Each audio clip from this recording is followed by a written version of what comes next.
Electronic tolling is the organization undoing tax abuse, Outa. Now let's speak to Wayne Duvenage, head of Outa. Good evening, Wayne, and welcome to the SABC. Nice to be with you. Thanks. Yeah, it's nice to see you again. Yes. What has morality got to do with the moral limits of certain markets? Because it seems to me that Outa raised a moral issue with the way our tax was being handled and with the e-tolling system being what you zeroed in on, and the moral outrage and people acting on the moral outrage, on their moral outrage, met Outa and almost collapsed the business model. Is that what happened? Yeah. Look, I think firstly, it matters first and foremost that government conducts itself in a manner and displays that it is ruling in the best interests of the people. And when it doesn't do that, the people get angry when they see their taxpayers' money being squandered. And at the time when e-tolls was launched, Nkandla was big, the remnants of state capture were starting to flow quite high. And then government introduced a highly irrational, very expensive, administratively burdensome e-toll scheme in the heart of the economic heart of the country on an existing road. And what happened? And in an environment that was quite recessionary. Yes. And low growth environment, exactly. consumer squeeze. And people were getting frustrated with this continuous increases in taxes and fuel levies and so forth. And along came this e-tolling on an existing road. They widened the road by one extra lane and said, now we're going to charge you for driving on it. And you must remember at the time they said it was going to cost 60 cents per kilometre. And the public pressure and the unions and so forth forced government to bring that down to 30 cents. So you've got to ask government, what are you going to do with the other 30 cents, had you got it? But the public are having none of that, because, you know, this rate today is not the rate tomorrow, as we see these tariffs continue to increase. And what government needed to do was to try and extract 260 million, that's what they said, on average every month, for the payment of the bonds that they'd borrowed to build those roads. Well, they started out, they got to about 40% compliance. They needed to get to 90 plus, because this is a user pay scheme. You can't have half the users paying and half not. It's now down to about 25%. And the people have said, no, we are fed up. We're not going to tolerate this abuse under these circumstances. You describe it as people not tolerating abuse. What are the exact moral issues here?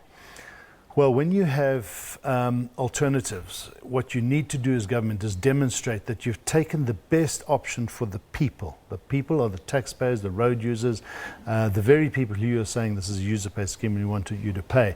Is there another way you could have done it? Now, I'm not referring particularly to the choice of models. I'm referring to on the side of the people, did they become morally comfortable with defying the request by the state to pay? And did the state, was the state morally remiss in the way in which they were generally handling taxpayers' money? Yes, absolutely. You know, South Africans generally are tax compliant. They don't like to break the law. They want to get on with their lives and stay out of trouble. So when you see, especially a middle class who's generally compliant, starting to break the law, and the law was to pay, the morality, it was a situation where the morals of society, the moral courage of society stepped up and said, no, we won't participate. Yes, we saw little old ladies on the streets in your campaigns, and that was a first. It was people across all sectors of society standing strong and saying, we will not abide by this law. And that, when you start breaking the law, the consequences are, and people knew that, there was threats of criminal records, your vehicle won't be licensed and so forth, and they stood strong. And that continues to this day, 5 years later, after many threats and many carrots that were put there for 60% discounts and so forth. So I think the people have become wise to the fact that government needs to listen now to the people. They need to take cognizance of what is right and what is wrong. And they never demonstrated that they engaged, as is required of government by the Constitution, to engage meaningfully, not just flippantly, meaningfully, to have public's opinion, because had they got that, they would not have made the decision to toll. Now let's turn to the business model. The business model itself was problematic at inception. Yeah. It taxed too narrow a base of people and squeezed them for a lot of revenue. Yeah. Do you think that Sanral is going to remain in business but get a new funding model? Well, it's going to have to get a new model on e-tolling, because a drive now, pay later scheme, very different to one where you arrive at a gantry and the boom doesn't lift until you've paid. That's 100% compliance.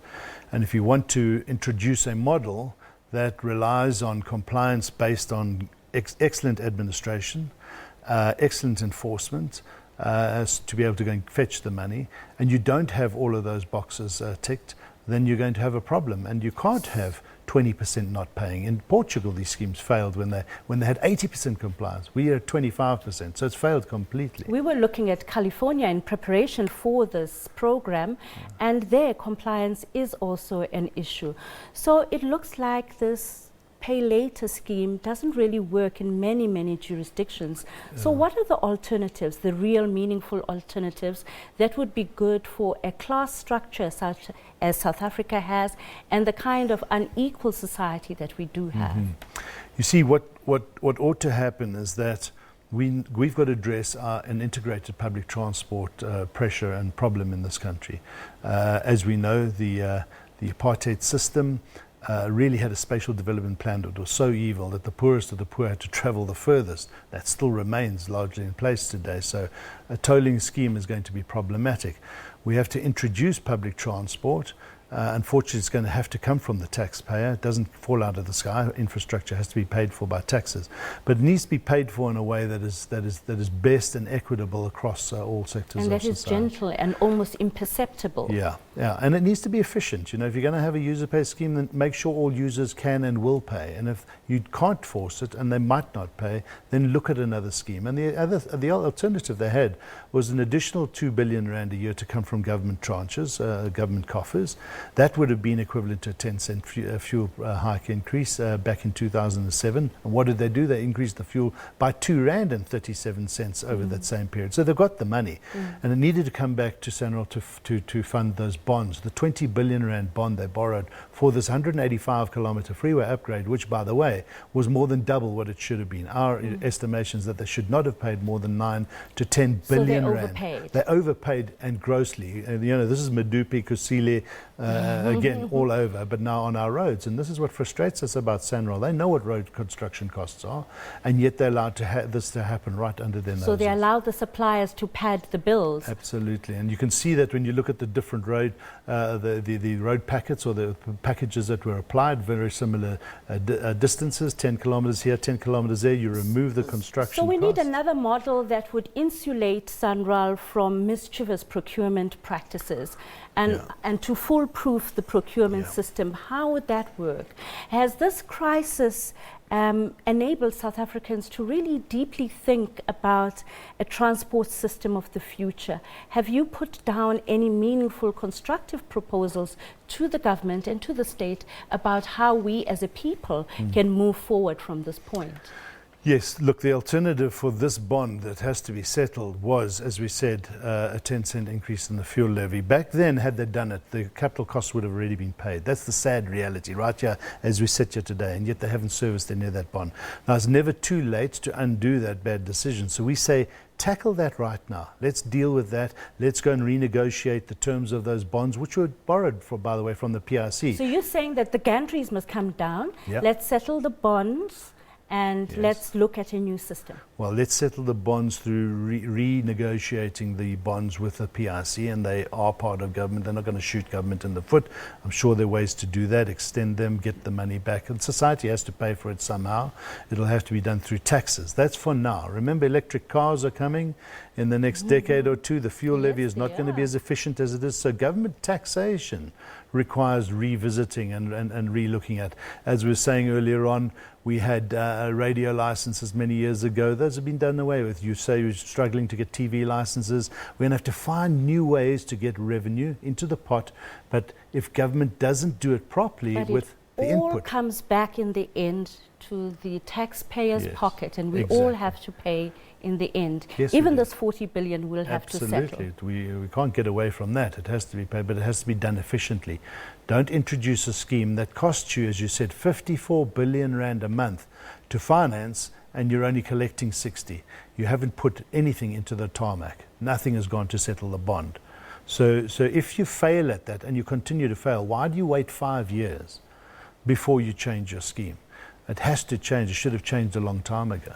Well, it just goes to show that the pundits are right, that the only certainty in life is death and tax, because ultimately we taxpayers will pay for the Sanral debt. Yeah, absolutely. Well, we'll be back after this short break. Stay with us. Don't change that dial.